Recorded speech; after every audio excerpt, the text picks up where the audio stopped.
আল্লাহর কাছে ক্ষমা চাও, দুনিয়াটা কিছুই না রে যুবক। ওই কবরে যাওয়ার পরে গুনাহগারের কবরের দুই পার্শ্বের মাটির চাপ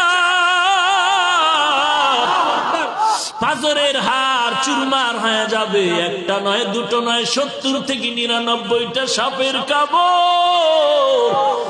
কবরের ভিতরে জাহান্নামের আগুন।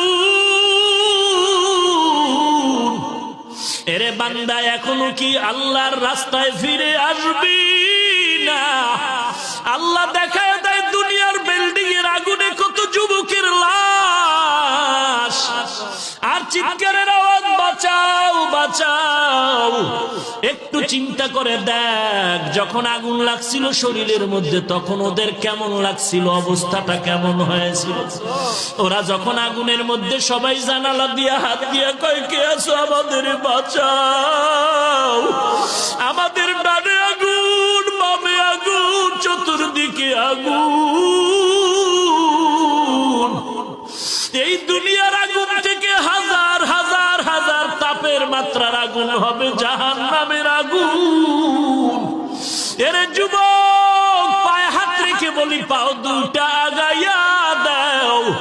আমি তোর পায়ে ধরে বলি, আর গুনাহ করিস না রে যুবক, আর গুনার পথে যাইও না। নামাজ পড়ো, পর্দা করো, মা বাবার খেদমত করো, আল্লাহ ওয়ালাদের দোয়া নিয়ে চলো। আল্লাহর কাছে ক্ষমা চাও, দুনিয়াটা কিছুই না রে যুবক। পায়ে হাত রেখে বলি, এই যে বন্যা হয়ে গেল কয়েকদিন আগে, কত মানুষ বন্যায় মরে গেল। ঢাকার শহরে গাড়ির উপরে গাছ পড়লো, গাছে আঘাতে গাড়ির মধ্যে মানুষ মরে গেল। এরে বান্দা, এখান থেকে ঘরে যাওয়ার কোনো গ্যারান্টি নাই। আবার রাত্রে বেলা ঘুমাবি, ভোরবেলা উঠার কোনো গ্যারান্টি নাই। পায়ে হাত রেখে বলি, রে বাবা, তোর মতো যুবক স্কুলে পড়ে নামাজ ছাড়ে না, তুমি কেন পারবা না? তোমার মতো যুবক চাকরি করে নামাজ ছাড়ে না, তুমি কেন পারবা না? কিসের বাহাদুরি করো? কিছুই না। পায়ে হাত রেখে বলি, তওবা করে না ও, চোখের পানি ছেড়ে আল্লাহর কাছে ক্ষমা চাও, আর বলো, আল্লাহ, এই ময়দানে আমার মতো গুনাহগার কেউ নাই, তুমি মাফ করে দাও।